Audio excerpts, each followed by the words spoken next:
The city didn't sleep.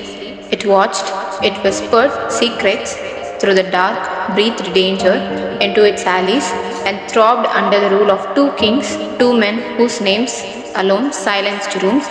Kook, the cold and merciless, and Tae, the charming strangest with voice like velvet and eyes that saw too much, opposites, brothers in blood, rivals in silence. They ruled their empires with precision until me. I wasn't supposed to be in their world, a mistake, an innocent soul dropped into chaos, but fate rarely cared for boundaries. It began on a rainy night. I was walking home, umbrella broken, arms full of groceries.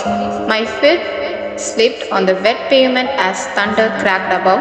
I didn't hear the footsteps behind me until the shadow stepped too close. Lost pretty girl, a groove voice hissed. Before I could turn, a hand grabbed my wrist. I gasped, struggling, but suddenly the pressure disappeared. I opened my eyes to find attacker slammed against the wall, pinned by a tall man dressed in black. Kook. He didn't speak at first. His dark eyes burned as he stared down the whimpering man, hand slowly curling into his fist. But then he looked at me and something in him shifted. He stepped toward me, raindrops sliding down his sharp jaw. I instinctively took a step back. He didn't let me. He closed the distance in 2 strikes, and before I could protest, he gripped my waist, pulling me flush against him. "You okay?" he asked, voice low, rough like gravel. I think so," I whispered. His fingers lingered on my hip as he studied my face. "You're not from here," he said, "too soft for the city." "I can handle myself," I said. He gave a soft, dangerous smirk.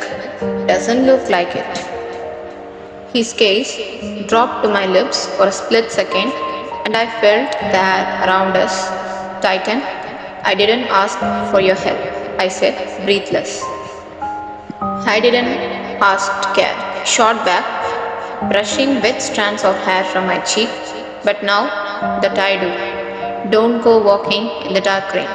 He turned and disappeared, leaving me stunned under the rain. The next morning, it was Tae who found me. I was tending to a flower stall outside my aunt's shop. My hands were muddy, the sleeves of my cardigan rolled up, face lit by the early sun. He watched me from across the street for a long moment before crossing over. "You missed a spot," he said, crouching beside me. I blinked, startled. "Sorry, do I know you?" "Not yet," he said with small smile. "But I know you're the girl my idiot brother saved last night." "Brother?" I echoed. He reached out and gently gripped my wrist, lifting my hand to inspect a small scrap. "Did he let this happen?" he murmured, concern in every word. "Tch, so much for protection." I tried to pull away, but he didn't let go. Instead, he stepped closer. "You don't belong in this world," he said quietly. "And you do?" I asked. His expression changed, more serious, less teasing. "I do, but I did burn it down before it touches you." His fingers slid gently down my wrist before he let go. "I'm Tae," he said. "If you ever in trouble again, call me first." I saw both of them after that, too often. Kook showed up at odd hours, midnight visits, eyes darker than usual, always claiming he was just checking in. "You shouldn't let your door stay unlocked," he said once, stepping inside uninvited. "Anyone could walk in." "Like you?" I asked. He moved closer. "No one like me." Before I could reply, he had me backed against the kitchen counter, hands resting on either side of me, caging me. "Why are you doing this?" I whispered. "Because thinking about you drives me insane," he replied, fingers brushing my waist. "I don't want to care. I'm not the man who brings flowers. But you keep coming back," I said. He leaned in, our noses nearly touching. "That's the problem." A, on the other hand, came with warmth. He brought real flowers, fixed the broken shelf in my shop, stayed to talk. One evening, I tripped while reaching for a vase. His arm were around me in a second. "Careful," he breathed, still holding me. "If you break, I might not able to fix you." I looked up. at him, heart pounding. You always say things like that because they are true, he said. He didn't let go right away. Instead, his fingers brushed the inside of my wrist again, his way of silently asking, "Can I stay longer?" And I never said no. Then everything changed. A rival gang made its move. There was an attack, shots fired, screams in the night. I was taken, blindfolded, tied, dragged in a warehouse that stank of oil and blood. I thought of Cook, of their voices, their hands. Would they even know? The door burst open. Your name. It was Cook, eyes wild, gun in hand, rage dripping off him. He didn't hesitate. One shot, two. My captors fell before they could even scream.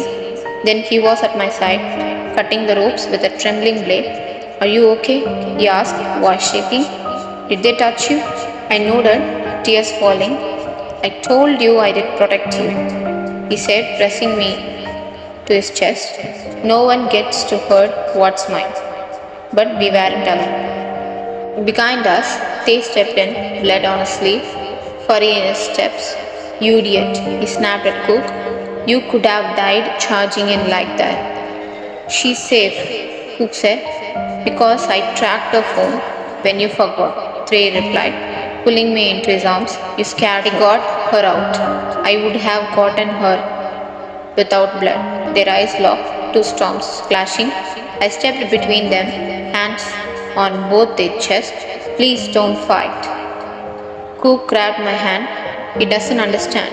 You need someone who will kill for you. They gripped my other wrist. You need someone who will never let it come to that. My heart felt like it would break. I don't know what I need, I whispered. But they both stayed. That night, as I lay in my apartment, safe but shaken, someone knocked gently at the door. It was they. He didn't speak, just stepped in and held me. I didn't cry. I almost lost you, he whispered against my ear, and I never even got to say it. Say what? I asked. He pulled back slightly, brushing my lower lip with his thumb. That I think I'm falling for you. My breath caught. Before I could reply, another knock. I opened it to find Cook, bloodied knuckles, torn shirt. You didn't call me? He said softly. I opened the door wider and he stepped in silently. Now both stood before me. They with quiet burning in his eyes, Cook with desperation burning in his soul, and me torn between two kinds of love, one dark and wild, one soft and patient, both dangerous, both real. Who could I choose? Who will you choose? Kind Tae or Wild Cook? Let me know in the comments.